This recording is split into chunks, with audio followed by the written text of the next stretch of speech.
क्या वेरिकोसील में बाप बन सकते हैं? इलाज बिना ऑपरेशन, जानिए इस वीडियो में। नमस्कार दोस्तों, मेरा नाम है गौरव। आप देख रहे हैं।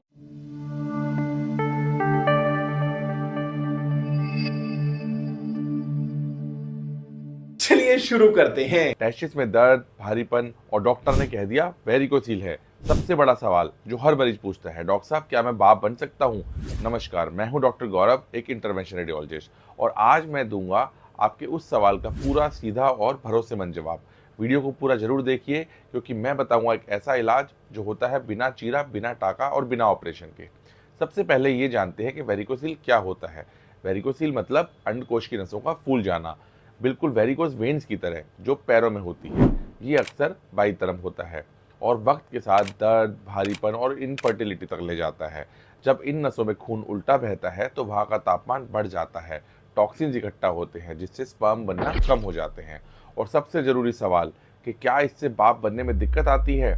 दोस्तों, हर वेरिकोसील से इनफर्टिलिटी नहीं होती, लेकिन सीवियर ग्रेड में स्पर्म काउंट कम हो सकता है। स्पर्म की क्वालिटी और स्पीड यानी मोटिलिटी पे असर पड़ता है। बहुत से कपल्स आईवीएफ या आईयूआई करवाने से पहले ये वजह नहीं पकड़ पाते हैं, लेकिन अच्छी बात यह है कि इसका इलाज मुमकिन है और कई कपल्स ने इलाज के बाद नेचुरल प्रेगनेंसी भी हासिल की है। फिर सवाल आता है कि इसके डायग्नोसिस कैसे पता चलेगा? तो बात करते हैं इसके लक्षणों की। स्क्रोटम में भारीपन या खिंचाव होना, टेस्टिस में डल पेन, खासकर खड़े होने पे या एक्सरसाइज करने के बाद।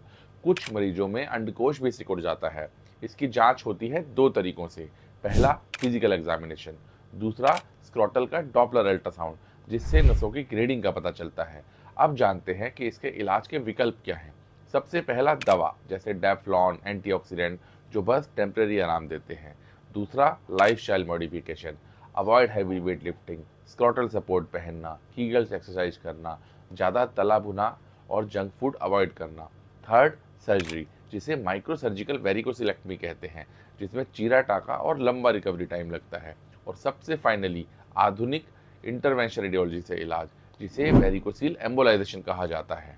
ये प्रोसीजर बिना ऑपरेशन, बिना बेहोशी के होता है। उसी दिन घर वापसी हो जाती है और आप अगली सुबह अपने ऑफिस भी जा सकते हैं।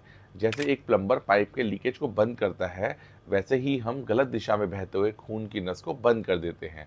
अब जानते हैं कि एम्बुलेशन होता कैसे है। ये होता है लोकल एनेस्थीसिया में। इसमें एक जांग या गर्दन की एक नस में बारीक ट्यूब को डाला जाता है, जिससे हम सीधे वेरिकोसील वाली वेन में पहुंच जाते हैं और वहाँ हम डालते हैं कॉइल, ग्लू या स्क्लेरोजेंट, जिससे वह खराब नस हमेशा के लिए बंद हो जाती है। इससे नॉर्मल नसों में कोई फर्क नहीं पड़ता, ना ही आपके स्किन में कोई कट या टेस्टिस के आसपास कोई चीरा लगता है, बल्कि टेस्टिस को तो इसमें टच भी नहीं किया जाता। दोस्तों, इसमें कोई टाँका नहीं, कोई कट नहीं। पूरा प्रोसेस 20 से 30 मिनट में कंप्लीट हो जाता है। आप पूरे प्रोसीजर में होश में रहते हैं।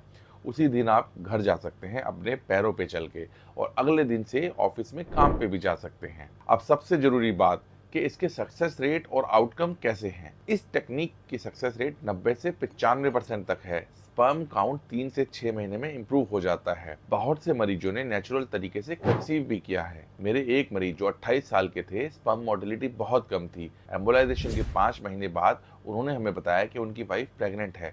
खुशी की बात ये थी कि आईवीएफ या आईवीआई की जरूरत ही नहीं पड़ी। तो दोस्तों, वेरिकोसील अब कोई डर की बात नहीं है। 2025 में हमें मिनिमली इन्वेजिव इलाज चुनने की जरूरत है, जिसमें रिकवरी टाइम मिनिमम हो।